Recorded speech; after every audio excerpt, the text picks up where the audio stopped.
আমি বিশ্বাস করি না। তোমার বিশ্বাসে কি এসে যায়? স্যার আপনি সব জানতে পেরেছেন? জানতে না পারলে কি এমনি এমনি কথাগুলো বলছি? আপনারা যে কি বাঁচা বেঁচে গেছেন সেটা আপনারা বুঝতে পারছেন না। আর ওই ভদ্রমহিলা যে কি একটা সাংঘাতিক কাজ করেছেন সেটা এখন আমরা বুঝতে পারছি।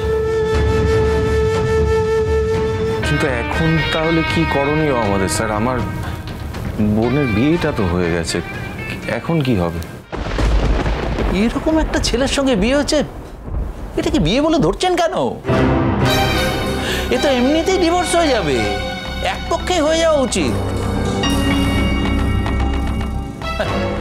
এরকম একটা ছেলের সঙ্গে বিয়ে নিয়ে আবার কথা বলছেন? এই ছেলেটি যা অপরাধ করেছে যতটুকু আমরা জানতে পেরেছি তাতে আমরা হতবাক হয়ে যাচ্ছি। এরপরে যে আরো কি কি আছে তা তো আমরা জানি না। তাহলে তাহলে ওর বাবা মা কি জানে না? ওর বাবা মা তো একমাত্র ছেলে।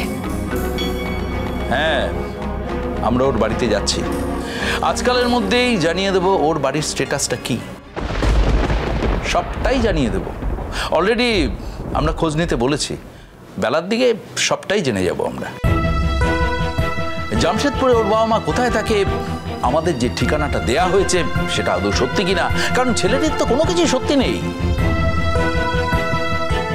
হয়তো দেখা গেল যে ঠিকানা বলেছে সেখানে গিয়ে দেখলাম যে সে বাড়িতে অন্য কেউ থাকে, আদৌ ওর বাবা মা থাকেই না।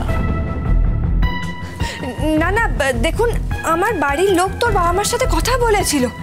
আপনি তো জানেন না এসব কিছুই, তো আপনি আপনার মতো করে বলে দিলে তো হয়ে যাবে না। দেখো, আমি তোমার মনের অবস্থা বুঝতে পারছি। তুমি তো তোমার জীবনের অনেকটা ক্ষতি করে ফেলেছো, বাকিটাও যদি করতে চাও। দেখো, আমি যদি তোমার পরিবারের কেউ হতাম তাহলে আমি বলতাম যে যাও তুমি তোমার ক্ষতি করো গিয়ে, আমি কিচ্ছু বাধা দেব না। কিন্তু আমি তো তোমার পরিবারের কেউ নই, তাই এই কথাটা বলতে পারছি না। কিন্তু দেখো, আমার মুখে কিন্তু এই কথাটাই বারবার আসছে। এতজন তোমাকে এভাবে প্রোটেক্ট করার চেষ্টা করছে, তোমাকে ভালোভাবে রাখার চেষ্টা করছে, আর তুমি সেই এক ধরে বসে আছো। ওর বাবা মার সঙ্গে কথা হয়েছে? আচ্ছা, বাবা মার সঙ্গে যে কথা হয়েছে তাদের সঙ্গে কি আপনাদের দেখা হয়েছিল? না স্যার, ওই ফোনেই ওরা বলে দিয়েছিল যে আমরা কোনো যোগাযোগ রাখতে চাই না। কাজ তো একেবারে গোছানো, পাক্কা কাজ। দেখুন, এখনই আমি আপনাদের বলে রাখছি, জামশেদপুরে ও যে বাড়ির কথা বলেছে ওখানে আদৌ ওর কোনো বাড়ি নেই। আর দ্বিতীয়ত, যে বাড়িটার কথা বলেছে সে বাড়ির অস্তিত্ব যদিও থেকে থাকে তাহলে হয়তো গিয়ে দেখবো অন্য লোক বাড়িতে থাকে। হ্যাঁ, অন্য লোক থাকলেও হয়তো বা সেখান থেকে আমরা আরো একজন চাইকে পেলেও পেয়ে যেতে পারি। হ্যাঁ, বাবা মার নম্বরটা পেয়েছি, ইচ্ছে করেই ফোনটা করিনি, আগে থেকে অ্যালার্ট করতে চাইনি বলে।